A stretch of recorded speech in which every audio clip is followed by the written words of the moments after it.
Welcome to Kenpo University. My name's Al Babinick. I'm your instructor. Quick little bit on the first part of Wings of Silk. All right, there's a few things you do want to do, a few things you don't want to do. All right, so Wings of Silk. If somebody really has your arms pinned back, your hands are right by your hips. So when your training partner's grabbing you, have them grab you and pull those arms all the way back. Now this hand is in position to just push down on their hip. All right?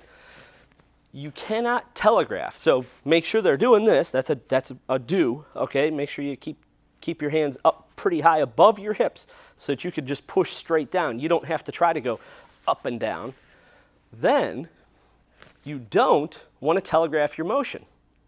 So if some guy's got you and you start going like this because you're going to step on his foot and you have to lift your hand up to push down, as soon as you start doing this, they're going to start taking you and throwing you to the ground.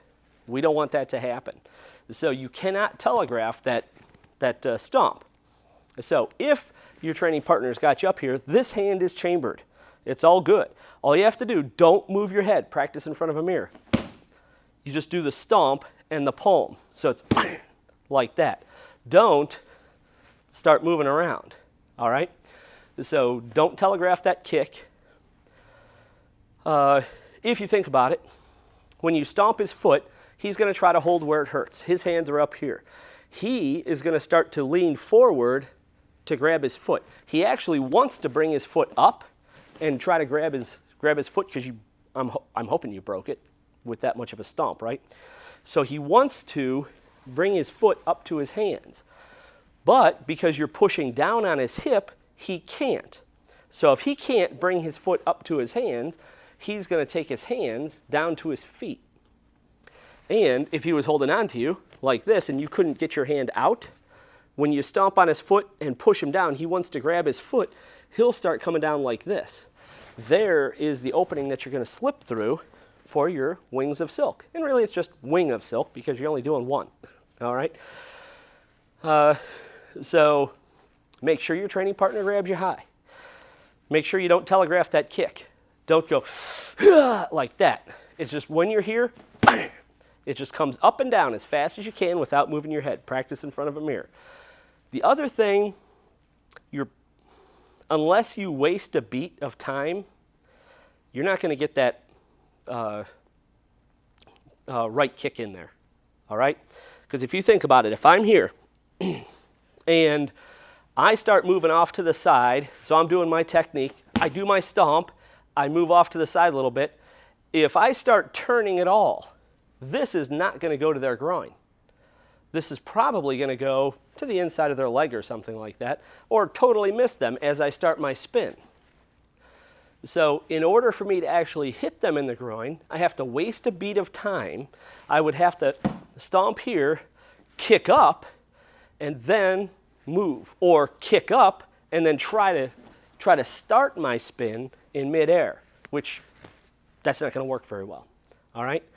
So best thing to do, delete it. So according to the equation formula, remember, we're allowed to do a whole bunch of stuff, 7 things to our techniques. That's a delete. Just get rid of it. Okay? You can do it if you've been training that way for years. It's okay to do it or try to do it, but just realize that you're not going to hit the person in the groin like you're supposed to. This elbow still should pop them in the jaw though. Okay? So because when my hands are up here, as I step to the side and I do my stomp and I start my spin out, they are starting to go forward to grab their foot. So when I start my spin out, this elbow is going to pop them in underneath the jaw. So that elbow's still in there. And I'm going to move off to the side a little bit. I don't know if you can see, I've got a little green mark here, or if we have a line. When I do this, I'm going to stomp on the foot. I'm not stepping out really far. Otherwise, I'll end up dragging the person.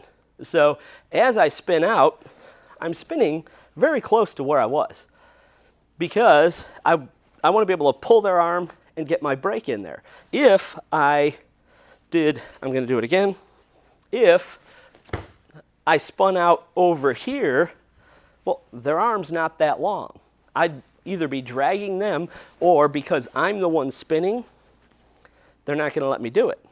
So when you're practicing, find a spot and then just go right around it and move off to the side. And a lot of people think this is like new footwork or anything like that. It's really not. So if you think about spiraling twig does the same exact footwork, but we're going off that way.